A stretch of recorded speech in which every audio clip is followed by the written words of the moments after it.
entirely by the grace of God and with the help of this wonderful fellowship of Alcoholics Anonymous, I have not had that first fatal drink today. Very nice that Anurag has initiated and other friends have initiated this online meeting. But honestly, I'm in my bedroom. I'm feeling a little shame, and I'm also being naked. My wife sitting outside the side. I feel a bit, feel like blabbering. And you guys told me to share while I was drinking. I would have done it just like that. But now there's a bit of hesitancy. There's a bit of shyness. Anyway, thanks for the opportunity to come over all those shortcomings. And about this online meeting, I'm not too sure about the safety of the meeting. I'm not talking about anonymity, because anonymity, as I understand, is those who know about my drinking. They all know that I'm an alcoholic. Those who do not know about my drinking, they are not worried about whether I'm an alcoholic or not. So I'm not talking about anonymity. I'm talking about the safety of this app. Anyway, I am very sure and hopeful that the admins will take care of that. So I have no hang-ups and I have total faith in them. And I also wish this online meeting to flourish day by day, strength by strength, within the parameters of our preamble of Alcoholics Anonymous. So today's topic is the purpose of the main purpose of the big book. Most of you and myself definitely have a lot of experiences. The usefulness of the big book. The first purpose of the big book that I can recollect is I came into Alcoholics Anonymous in 1995, January 2nd. But I got sober only in 1996, July 8th. So in between 18 months, I was in and out of alcohol. There is some disturbance in the voice. It's not very clear. Now, can you hear me? Is it okay? Yeah, if you can put your mic a little nearer to your Yeah, mouth, I'm I holding think it that near will be now. better. Is it okay now? Yeah, no, please carry on. Yeah, it is okay Yeah. now. Please carry on. It's okay. Thank you. So, Yeah. So in 1995, January 2nd, I came to the first meeting of Alcoholics Anonymous, but I got sober only in 1996, July 8th. So for about 18 months, I was in and out of AA, sober for 1 week, sober for 2 months, sober for 10 days, like that. So in that period, I remember I went to a wine shop to drink. While I was drinking, I noticed a guy next to me was drinking like an alcoholic. I never thought so. I was drinking like that.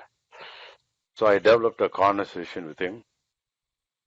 Then I told him little about AA. I took him home. My wife asked, "You are drunk and you are brought a drunk." No. He needs to be 12-stepped. So whatever the copy of the big book that I had, I gave it to him. That was the first purpose of the big book. I do not know whether he is back to AA or whether he's sober. I'm not too sure about that. The next thing that I'm able to recollect about the big book is I remember I read somewhere, I don't know where I read. A person like me, who was on and off, one day after intoxication,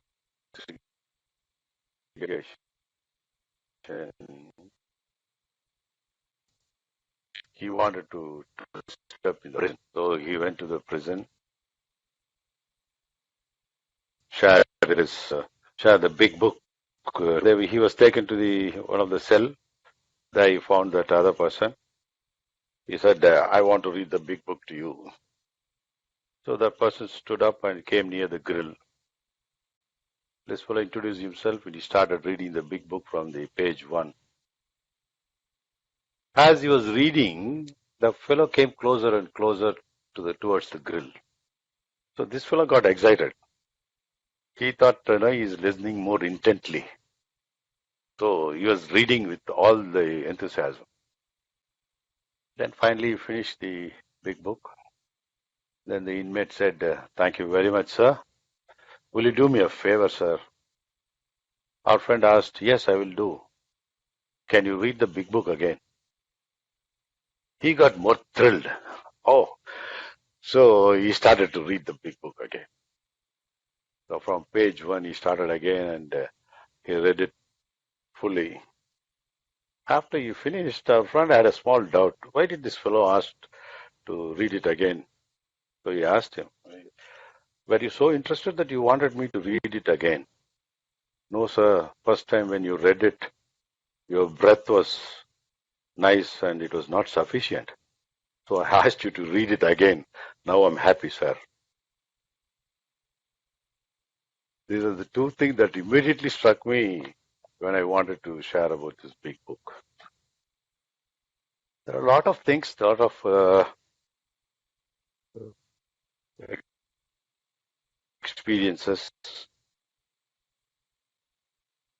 When our friend carry or hold a big book, I said no, because all of us, if you hold our big book, we should see face to face and eye to eye. That would be better. And moreover, to share everything about the big book in just short period is also not possible.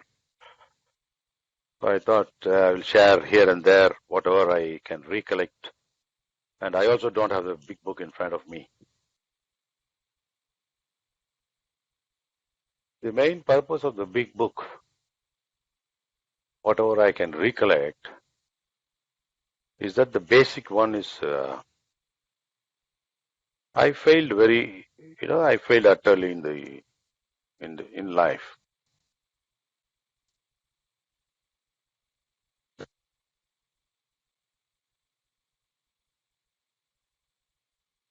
I've been failing, and failing. The whole big book, the crux of the big book, taught me very simple and the basic thing of life. Why did I fail? Why did I not? Why was I not able to, lead my life? There I found I was trying to solve my problem without knowing what is my problem. Trying to stop my drinking in all possible ways without knowing what alcoholism is or who is an alcoholic. That is what the big book exactly revealed to me. First, I should know what my problem is. Otherwise, it's very difficult to solve my problem. So that's how I started way back in 1996, July 8th, after sporadically got introduced to Alcoholics Anonymous and a lot of sharings and the literatures. But I sincerely started only on July 8th, 1996. So I will try to share by picking up the key words in the big book or the lines in the big book or the sentences in the big book.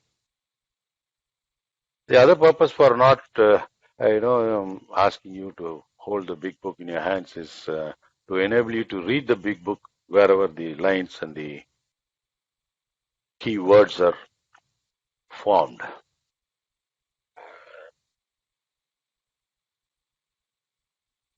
The drinking, once it reached its peak, after trying out various treatment centers, even Alcoholics Anonymous, spiritual places, temples, and so on and so forth. Finally, when I landed and started reading the big book again and again, certain things revealed. The first thing that hit me very hard was the line it said, cease to be a luxury. It became a necessity. That made a lot of sense to me. That made a lot of sense. I thought, it is, I can drink when I want, I can stop when I want. I never knew that it became a necessity, like my breathing. It went out of control. So when I read again and again that sentence, drinking ceased to be luxury and became a necessity, I I understood that, I cannot drink anymore the way I thought I'm drinking.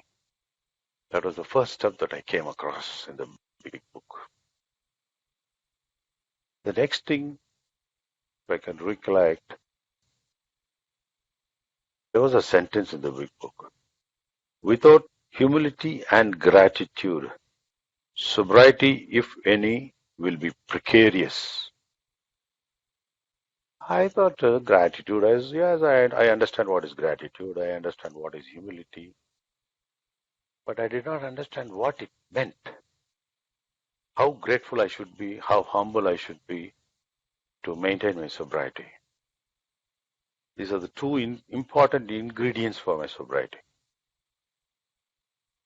That also made a lot of difference when I started this journey of sobriety. Then once I overcame drinking a day, a week, a month, and we all often hear, the higher power, God. I was not an atheist, but I'm not a very great follower of whatever higher power or God. So it was, how to put it, I don't know. I did not hate God as well as I did not like him so much or depend on him. I was running my life on my own. So when members insisted about God dependence, uh, I accepted, of course, I accepted, yes, there is God and all that. But I did not really, understand the concept of God, how to hand over our will and life, how he is higher power. So as I was going through the big book, the other sentence that really, attracted me and made me understand is this. It is better to meet God alone than with someone who might misunderstand him. Exactly. Because wherever I discuss or share right from my childhood about this God, there's always questioning and there is always doubting and there is always that childhood, curiosity. So this sentence made me a lot of difference. So I think I decided to meet God alone. Why should I discuss with somebody who might misunderstand him? So this changed a bit. So my approach towards God really made a big difference. The other sentence that really hit me hard was, in spirituality, debate has no place. This was always nice, always debating. If somebody talks about God, it's nice to oppose it. If somebody opposes God, it's nice to support God. This was always a time pass. It had no serious debate. But the big book only revealed that in spirituality, debate has no place. I remember my uncle was undergoing open heart surgery way about 16 years back, and the hospital wanted about 8 units of blood. So my brothers and my uncles, each one tried to go in different ways to procure blood. I went to one of the ashram where they said a lot of volunteers so I can get blood. So I went to that particular ashram, which I used to, always ridicule about the what was that the person in charge or whoever it is there. I always used to ridicule about the presence of that ashram. But I had to go there. As I went there, I tried to park my bike. Somebody, an elderly person, he said, I'll help you, Sairam. I said, no, it's okay. No, no, no, I will help you. He helped me. Then I crossed the road and went into the ashram. I had to remove my shoes. Some elderly person, took my shoes and kept it there. So it slightly attracted me. Then I went to the inquiry counter and told that this is my problem. I need some volunteers. He said the evening puja is going to start. Once it finishes, we will announce in the mic. Then you can contact them. So I stood there. Then the person there told me, sir, if you're interested, you can go and attend. I thought, why not? Then I went into the hall. I went and stood near the door. People who were entering, they did not sit as and where they liked. The first person was sitting on the right corner. The second person was sitting next to him. The third person who was entering is sitting only next to him. Like that, like a serpent, they filled up the seats. It was so nice to watch. Then my purpose was, as I was returning, I was thinking of all this. Who am I? What competence do I have to talk about this ashram all these years? Each ashram has their own way. Why should I have been wasting and debating about all this, which I am not competent enough? That was a revealing point, and this sentence only, made me approach that way, to look at it differently. In spirituality, debate has no place. It was a wonderful experience, to move towards God. Then about our prayer, whatever said in the big book, made, day by day it started making changes. How the first, again, the line in the big book, made the change towards prayer. It said, those who scoff at prayer are the ones who have not tried it enough. What a sentence, yeah. That, it was a revealing. The penny dropped, actually. Those who scoff at prayer are the ones who have not tried it enough. I was thinking, will the prayer work? Will God listen? Before trying it. That was really a good change. So my approach towards the prayer also changed. My prayer nowadays is entirely different from what I used to pray before.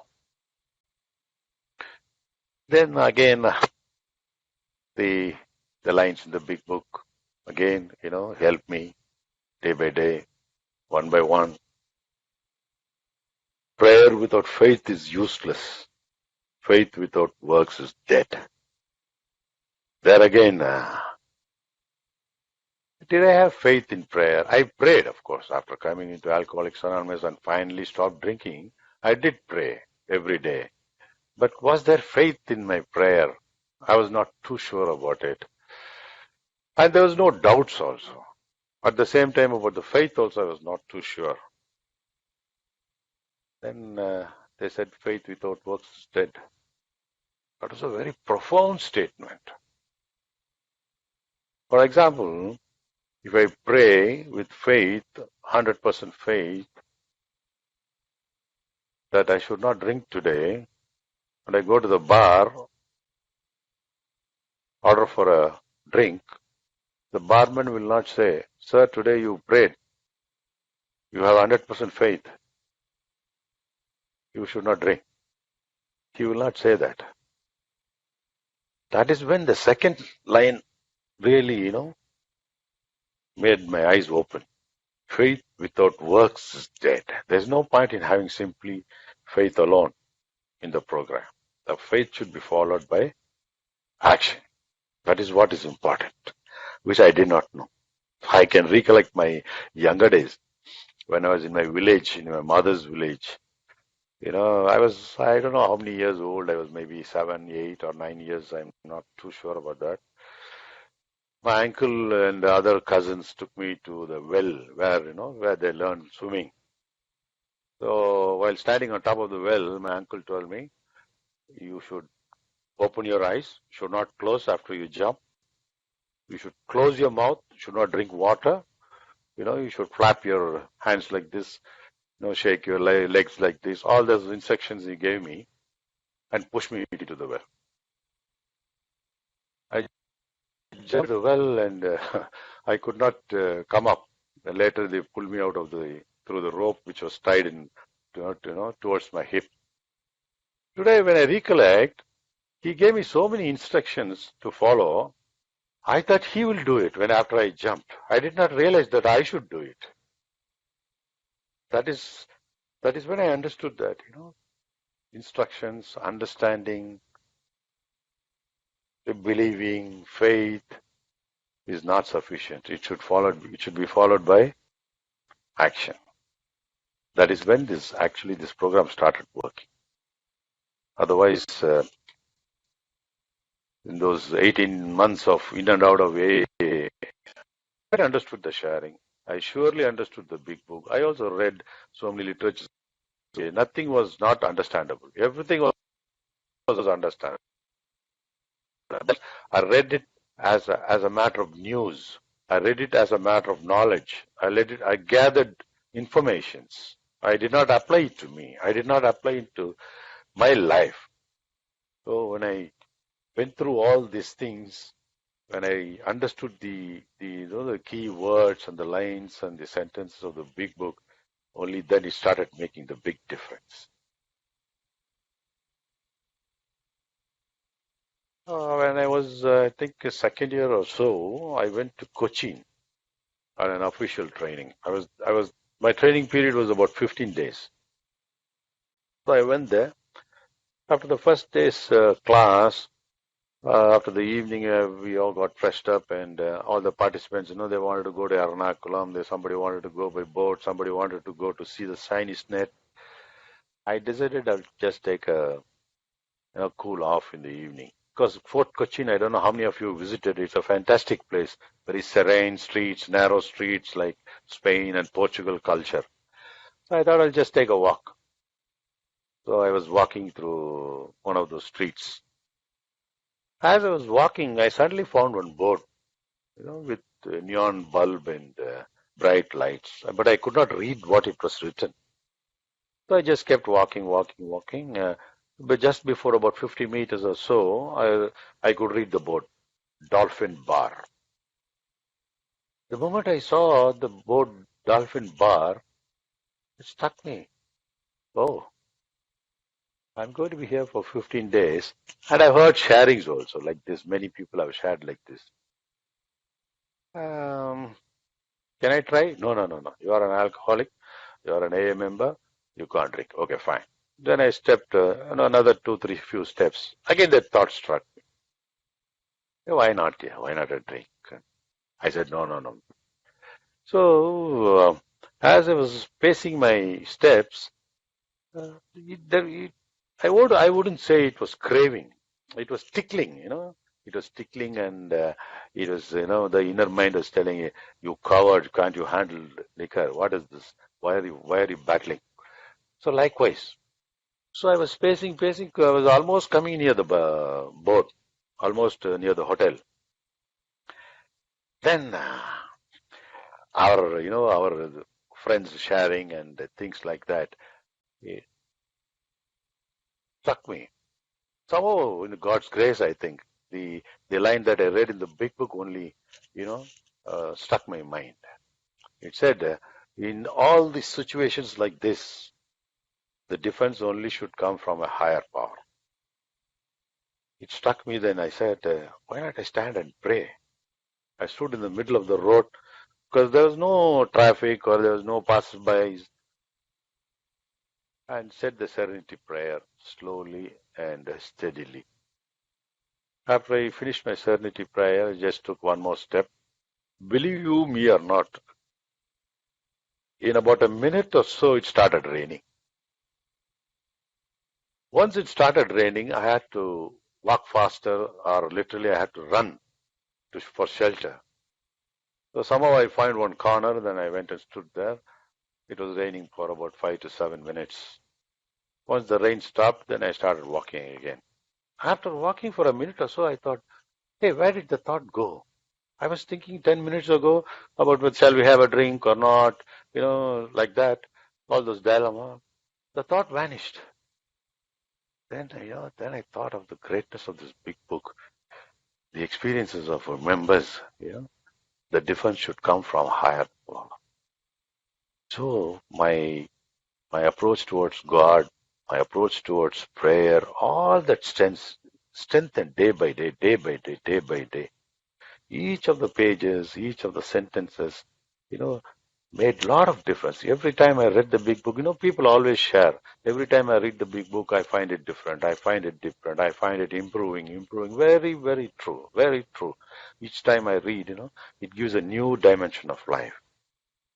Then I got steadier about my consumption about God. I didn't have to. The old dilemma was not there. That I'm not an atheist. I'm not a very great believer. I sort of became a bit firm. Immediately after I came back to Cochin, our family had to go to Tirupati. There we went. If I don't know whether you guys know, in Tirupati, right from the foothill, you can't smoke. You're not supposed to smoke. You can't carry cigarettes also. Very strict security there. So I left all my cigarettes and everything in the guest house at Tirupati town itself. And we stayed there. Then the next morning we had the darshan. Then everything was over. So our family members and myself came out of the temple and we were standing. The car was parked a little, far. So I told my family members, I'll bring the car. You stand here in a particular place. So I went to the car park to take my car. When I reached the car park, I felt like a cigarette. I wanted to smoke. I found one small petty shop there. I went and asked him,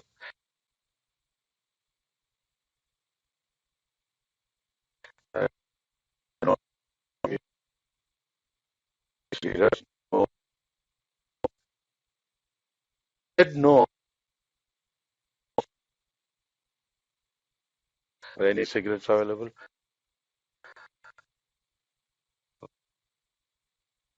15. I could not get the. I saw the temple.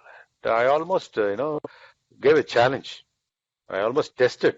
I said, God, what is this? For the last 15 minutes, I'm suffering for a cigarette. Why can't you lift that thinking?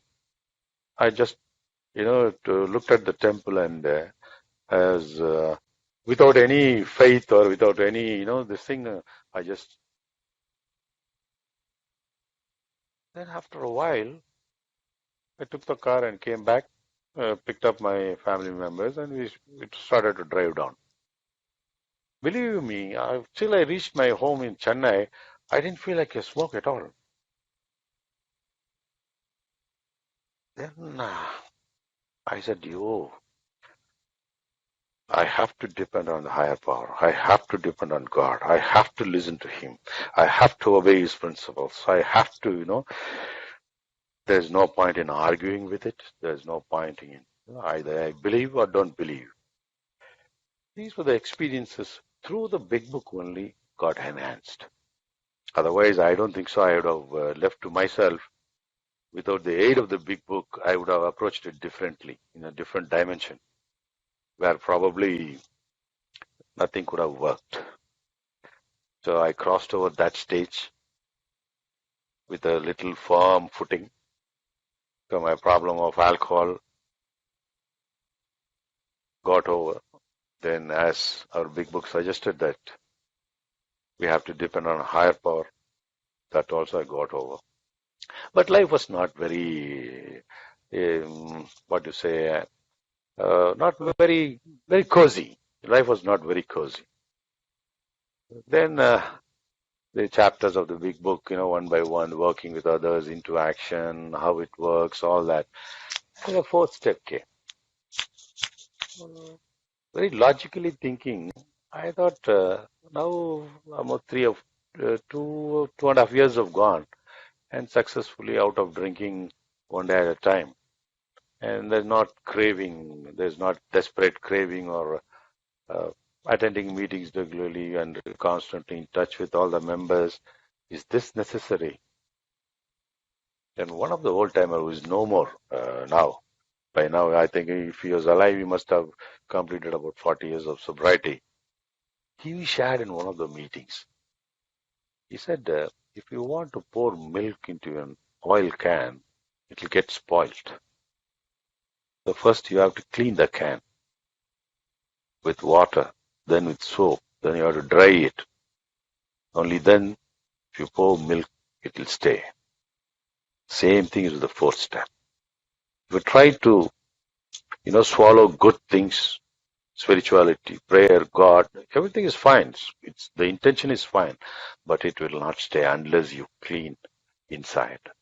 What a small example, and it made a lot of sense. It made a lot of sense, and I recollected my own experience. As soon as I got sober, finally a little bit of firm footing. Immediately, I wanted to jog. I wanted to go for walking. I wanted to play, tennis. Then I went to every Sunday. I used to go to, Bhagavad Gita discourse. All that I wanted to. I wanted to get a spiritual awakening or a what do you call a halo behind me, and so many things I was trying to, swallow. But though all those things were good, I was not able to swallow. Which I did not understand why. It was only boomerang. It was only, bouncing back. Only then I understood that why the chapter for the fourth step is written. Why is it necessary that I should clean inside? Otherwise, the things that I'm trying to learn, the new ones, the good ones, will not stay. It will only bounce. That is when I did my fourth step. Of course, um, how I did will take a long time to share. But I did my fourth step, and once I did my fourth step, there was a lot of relief. I felt like a feather. To tell you honestly, I felt like a feather. I was not walking on the ground. I was slightly flying. I was slightly flying. The other advantage of doing the fourth step is the first three steps: unmanageability, God, higher power, handing over the will and life. If I'm not very happy, or if I'm not content, or if I'm not comfortable, I need not worry. That's what I understood after doing the fourth step. Just keep it aside, the first three steps, and start doing the fourth. Once I did my fourth, there are a lot of things, the traits, the shortcomings, there's so many, the problems or the defects of character or whatever it is mentioned, came out. Which when we came out, I found that these were the stumbling blocks for the first three steps. That is when I understood why I was denying my prayer, why the faith was not intense, why it was not 100%, why I thought I'm managing my life, why did I not accept that I cannot manage my life. I have to depend. So the fourth step revealed a lot of my shortcomings about self-will, self-justification, all that, so on and so forth it revealed. So how it was, I do the fourth step.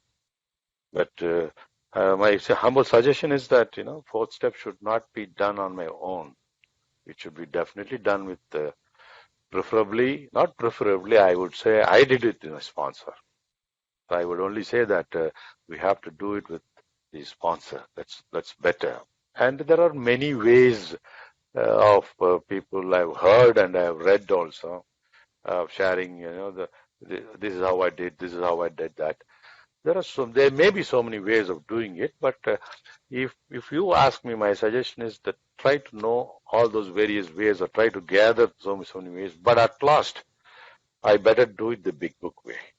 That is the best ending that I can do. That's how I did it. I tried to. I do not know whether I can mention. I tried to go through the Hazelden literature, try to listen to various tapes and sharings, all that. Gathered all that, but finally I landed up with the 12 by 12 fourth step chapter and as well as the big book. That's how I did it, because the big book always, the big book told me that I don't have to write my story with all those exaggerations, with, digital music and all that. I only have to write what I did not know. Because the events I already know. I drank here, I fell there, I robbed there, I misused here, all that I knew. But when I did those events, how did I feel? What did I feel? What happened to my thinking? What happened to my soul? What happened to my instincts? That is what the big book warranted me to write.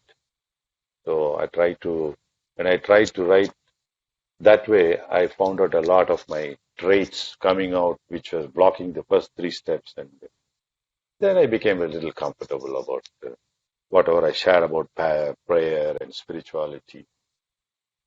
Then came the other chapter, about amends. After doing the fourth and fifth step, like I said, I was feeling like a feather. I felt damn good after making my amends. I do not know either whether I can describe you or whether I can share. It is really indescribable. It is a feeling that one should go through. Though a couple of places where uh, I could not make my amends. Like for example, one of my friend, very close friend, very very close friend, almost every day he used to be in my house. Me, and my wife were returning from Bangalore. In the train, me and my wife, I was cock drunk, I was pissed drunk. Me and my wife developed some conversation. He tried to support my wife. Then I made a drastic statement.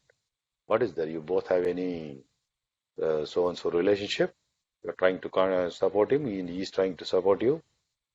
Believe me, as soon as he got on from the station at Chennai, he did not return. He never visited my house. I tried to contact him after coming to AA for 5, 6 years. Desperately, I could not contact him. But later, I met his sister. Then I found out his number. When I called him, he refused to talk to me. He said, "What's the purpose? Why should you want?" No, I said, "I can't talk over the phone. I need to meet you." He said, "No, I won't meet you." Then about 10 years passed. I tried a couple of times and I could not meet him at all. Even 2 years back when my son got married, my wife invited him. He came for the wedding. He did not speak to me. He did not smile at me. I tried to go near him. His body language was so, you know, that is when I understood how badly I've hurt him. So while making amends, it is not that everybody will accept, everybody will, welcome me with open arms. Everybody will say, no, no, it's okay, don't do all that. No. So these things I did not get upset because the big book already warned me. You are going to make amends only for yourself. You may be welcome, you may not be welcome. You may be listened, you may not be listened. You may be pardoned, you may not be pardoned, but that's not your problem. If not for the big book, and if I had to make amends, I would have got, said, I get lost. I'm trying sincerely to make amends. This fellow is not listening. But that thought never struck me, only because of the big book. Big book's warning and the way I should do the amends, the guidance that I received from my sponsor, how to make amends, when to make amends, when I should not make amends. This clarity came only because of the reading of the big book again and again and again.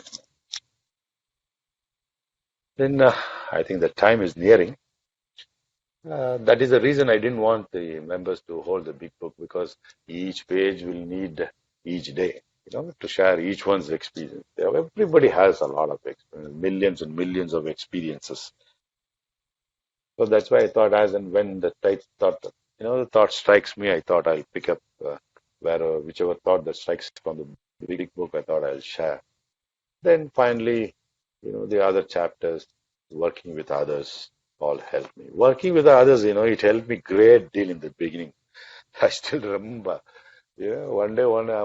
one day I brought some vegetables during my drinking days. Brought vegetables home one evening. Then my wife loaded it in the refrigerator.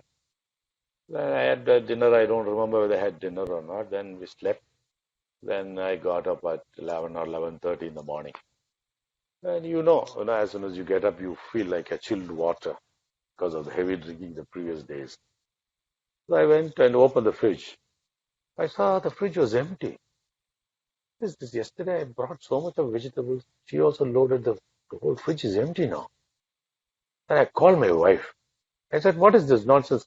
The fridge is empty. There's no water bottle. There's no vegetables. I bought so much yesterday. She glared at me and said, that night, whenever you wanted to go to the bathroom, you you opened the fridge every time and started urinating. You did it 3 or 4 times the night. And I said, oh my God, she is, I think, exaggerating. What nonsense. What is my background? What is my education? What is my, management studies? And what is my family background? Upcoming. And she's talking nonsense that I'm urinating in the fridge. I did not accept, internally I did not accept and just left it. But when I working with the others, when I went to a 12-step call,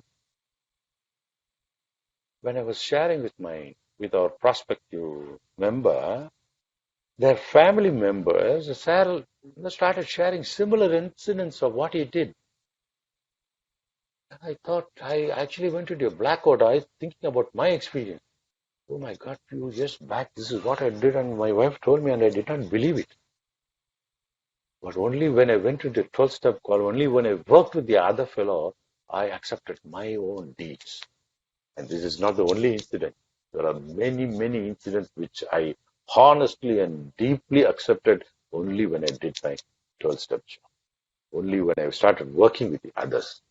In fact, my my sponsor taught me what is Alcoholics Anonymous, what is the big book, what are the 12 steps, and so on and so forth. But it is my sponsors who made me practice whatever I read or whatever I heard. So working with others, I think, is one of the best practices in sobriety. That will not only keep me, stay stopped from drinking, but also will, at least make me think of what the program says.